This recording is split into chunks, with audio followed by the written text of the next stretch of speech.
All right, welcome to Hard Hats High Heels. I am sitting here with Stephanie and Tiffini. Tiffini, just for you guys at home here. Iowa Realty Realtors, and we're in a townhome in West Des Moines. Before we get started on the benefits of living in a townhome, maybe why don't you tell me a little bit about both yourselves?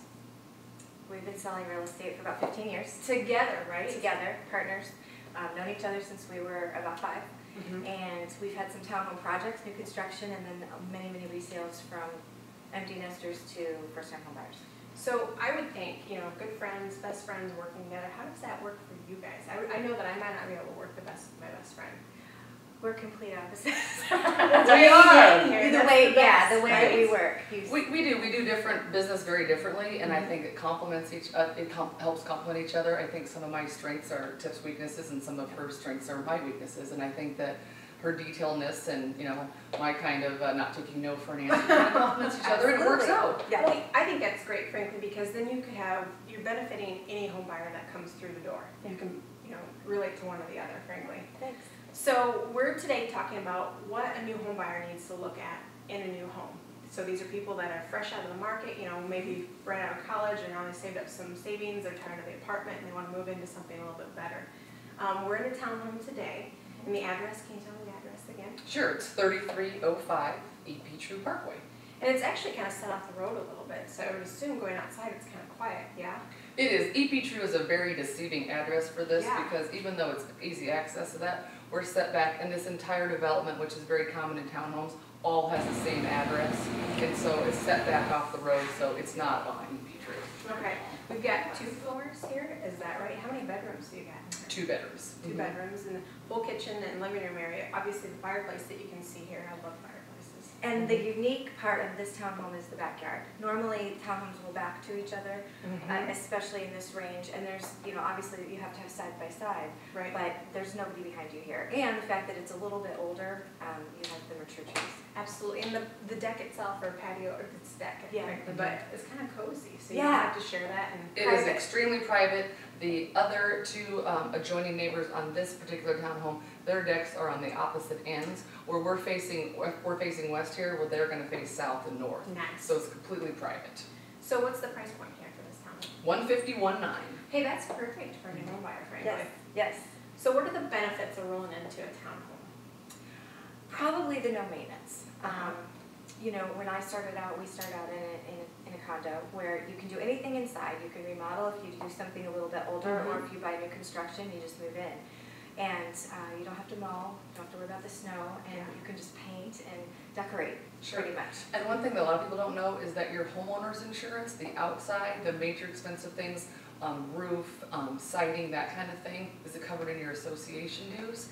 And your homeowner's insurance, your monthly insurance versus a home, is going to be a lot cheaper because that's included in your dues. What's a rough range of the association dues for a townhome? Probably between 100 and 150. A month or a year? A month. That seems reasonable. Oh yeah. Well, it is when it talks about all the amenities that are covered, like Tiffany was talking about. Yeah. Plus, some of them even include basic cable, and every now and then you'll see one that includes your water. You're kidding me. No. And they're living in a house then. And then, you know, the benefit of being in a home is obviously you get to, if you love to mow and to plant and want to paint your house and just have maybe that sort of privacy where you're not attached to somebody. It's just really what you're looking for. You're absolutely right. Like maybe an older couple or maybe a new couple who doesn't have the time to get outside, or the older couple doesn't want to fuss with it. They did it for 50 years and they're done. You know, it absolutely depends on what you prefer. For my personal preference, can you explain to me the difference between a condo and a townhome? Yes. Does that sound like a dumb question? No, it's not a dumb question at all. I'll take this one. In layman's terms, and what you need to know kind of as far as a first-time home buyer goes, it's kind of what parts you own, if you do have a percentage of the land that you own, and it also comes down to some financing breakdown. It really, 99% of the time, it doesn't make a difference. So, because there can be 2-story townhomes or detached townhomes that could actually be condos in the legal description, and without not breaking it all down into a big, boring thing, because some people, we have kind of taught the market in Iowa, and I have traveled, and so has Tiffany, other places, and people call them different things in different places. But a condominium, what we've kind of, in this market, is kind of a stacked, like a glorified apartment, like something that's stacked. And So, then a townhome would yeah. be like a 2-story Story or a ranch. Mhm.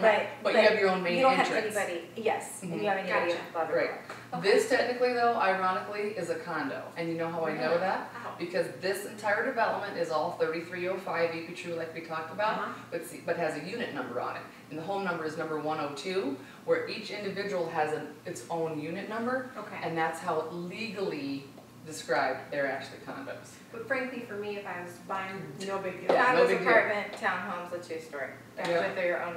Pretty slick. Yep. Kind of our marketing tool. I like it. It kind Or of you could does just it call down them for you. villas, and then get that all That's kind of- confusing. Yeah, That's kind of elegant, yeah, right? yeah. That's a nice way of a couple builders in town and a couple developments have the villas of such and such. Yes. They So get it doesn't sound like the condominiums of such Sure. and such, or the Setting themselves townhomes apart. of such and such. So it is supposed to be, that a villa is a completely 100% marketing word. There's no such thing as a villa. There you Maybe, go. maybe There's for your on the, lesson. maybe for on the beach in Mexico, Okay. then we have a villa. And some of these places have pools here. Does this complex have a This pool? particular one doesn't. Mhm. Some do, but in Iowa, we're going to err on the less do than more. Okay. If you're down in a warmer climate, Florida, Texas, California, and that kind of thing, where it's like pool can be used more than 3 or 4 months out of the year, the dues don't increase too much because you've got more people and it's cheaper to build pools, quite frankly, and they get more maintenance out. And guess what? They don't have. They don't have snow removal. Yeah. So it kind of balances out where they're still going to have So- competitive dues. So again, some condos and Some do. townhomes do, not a lot. And their dues are just gonna be higher, because Mhm. you've got maintenance.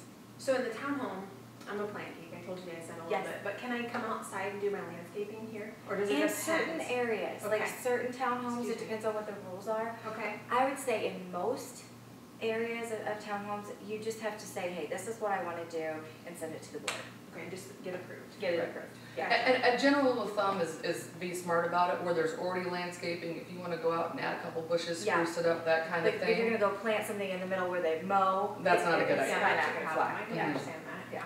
You guys might get mad about that. Yeah. So, what would you guys have for advice for a new home buyer? And let's say we've talked to Yvonne at Baker's Trust, and we've got a client that's come in. They've got pre-approved, which I think is so efficient for you guys. Now you know Oh. these people mean business, and Yeah. you now know where they're going to be in the price range Yep. for a house. What are some advice that you guys have for that next step? Sure. Okay, so we meet, the phone call happens, and we kind of figure out what it is that they want. And then Iowa Realty has a really cool deal where you can set them up on an email notification, Okay. put in their criteria of area, price range, bedrooms, anything that they, style of the home, and then it will start emailing them. Nice. Everything that comes on the market the day that it does. So normally people are researching beforehand, Yeah. but I kind of like to set them up on that depending on their time frame, Okay. and then we figure out what are we going to go look at, yeah. and we'll, kind of go from 5 or 6 a night until we find it. But then in looking for things, if you're looking at an older house, let's say, we want to make sure that the roof and furnace and the AC and hot water heater, the big expensive things, Right. are done, or we're aware of them because it's going to be an expense. Right. Whereas the townhomes, it's not quite as prevalent. Right, in the townhome, since, like we talked about, the roof and the siding is covered in the association use, it's more of the mechanicals, the age of the furnace, the age of the Yeah. air conditioner, the water heater, those things, because you do own those, and those are part of your responsibility. If it's a resale house and I'm the seller, do I have a responsibility to do an assessment on my mechanics inside, or is that something that the home buyer coming in needs to do? My new thing is pre-inspection. So in this market, I just want to know that when this seller gets an offer and we negotiate it out, it's done. Okay. So back in the day, up until now, and still now, you get an offer, you negotiate it out, send it to an inspection, and then the buyers come back and they Okay. say, we want all this stuff, let's say. Okay. I say you get a pre-inspection, you do all the stuff, or do most of what you can do, you lay it out for the buyer to see, and they can flip through, and there's not one thing they don't know that's wrong with that home. Nice. Yeah, makes it so much easier. Absolutely. It's Yeah. more efficient. Yes. Absolutely, and to elaborate on the inspection, not everybody does that. Tiffany's very diligent about doing that, especially if she walked in a home that's, a resale, that's getting older, that, a lot of things are original, and she just wants to know, even you can be the most meticulous maintenance person and upkeep it, there can still be other issues that, it's not our expertise to see that. That's why we have qualified professional inspectors that we use to come do that. But 9 times out of 10, when we do sell a resale, a pre-inspection hasn't been done, because that would be one of Tiffini's homes, one of Tiffini's listings. So Yeah. we obviously can sell anything that's out there on the market. Sure. And absolutely, first-time home buyer, last-time home buyer, it is an absolute must that we insist they get an inspection. That's a buyer's cost, but it could be the best $300-400 that they spend. Absolutely, you don't want to walk into a lemon. And Exactly. to elaborate on that, we've got a home warranty that we use.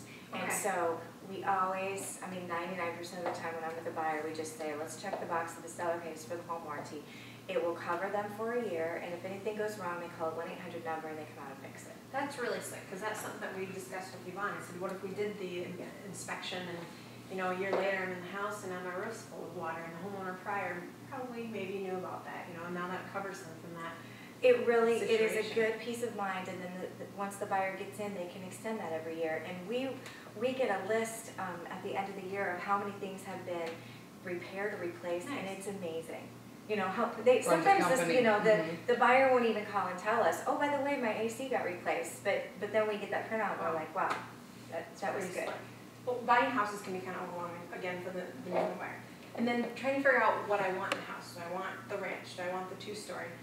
I'm scatterbrained. How scatterbrained can you guys be about trying to find a house for these people? So do you go through a checklist to, try to narrow it down for them? Well, you kind of do in your head, it's kind of a natural process of elimination. So I have no problem if someone is really not even just the 2-story ranch, Katie, but they're backwards where we don't know if we want a townhome or a house. Oh, Or across new the or board. old. Yeah. That- So that is a situation where, that is a night where that first time you go out with them, a night or an afternoon or a Saturday, whatever you're gonna do, you go out and say you're gonna look at 3 townhomes and 3 ranches, or 3 townhomes and 3 single-family homes. Mhm. And usually after just one night of that, they know. Okay. They know we definitely want a townhome or we definitely don't want a townhome. And because by just walking through in the process of elimination of what's important to them, if it's a single person or if it's a couple, you can hear them talk out loud, or you can get that single person to talk to you and say, I really like this, really like this. Well, you definitely get that in a townhome, or you definitely don't get that in a single family home. So that is a huge part. And then you can go ahead and do the old new stuff. Yeah, and then to the old new, same thing. You go Yeah. out one night, and then I always kind of go through, you guys, if you do new, you're not going to have taxes for about a year, let's say. It's new. No one's ever lived there. You Right. get a warranty. You just move in. Now, the difference would be the landscaping. You've got to buy window treatments. A fence possibly, if That we're in a might go house. up, yes. Yeah. But then if you go with a resale, you might have to paint. Might have to do some cosmetics and stuff. So they start going through the give and take, but it truly does take one night. It's like, we either want this way or this way. I can't live without a yard. Done. So how much time do you guys think you spend with a homeowner, trying to a new homeowner, or any homeowner? I know people are different, but Isn't industry standards that people look at about 12 houses before they decide? In 2005, that statistic was about 5 to 7, and Yeah. now it's probably doubled, like Tiffany said. So it's probably that 12 to 15, and this is actually physically going into. This is not counting what they've not eliminated on the Right. internet, Oh, no. or what maybe they've driven by and thought, oh, this looks really nice, and they drive by, and then it backs to 80 or something like that. Yeah. So there are some of those people that eliminate before they even get to us.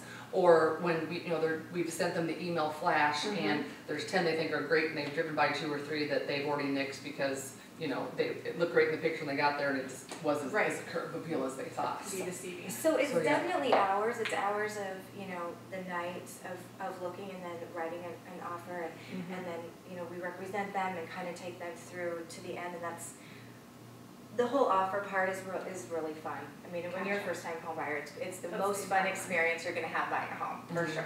Fun or stressful, I would think. Oh, are they gonna accept it or not? Yeah, It but can be. We have a lot of homeowners, especially first timers, that don't sleep that night when you're negotiating back and forth, and now it's 8 or 9 o'clock at night, and that someone says we're gonna have to sleep on it, and I know that the buyers can be like, oh, I just want to answer tonight. I have learned. I'm saying now you need to get some sleep tonight. You need to, Good luck. yeah, get some rest. We'll start this again first thing in the morning, but we can't do anything from midnight to 8 a.m. So go to sleep. And we want them to be excited, and we're happy for them to be excited because a home is the most expensive thing you'll ever purchase, and there's emotion tied to it. Absolutely. So, and lots of memories are created in homes and fun times, and everyone remembers their first home. Everybody. Right.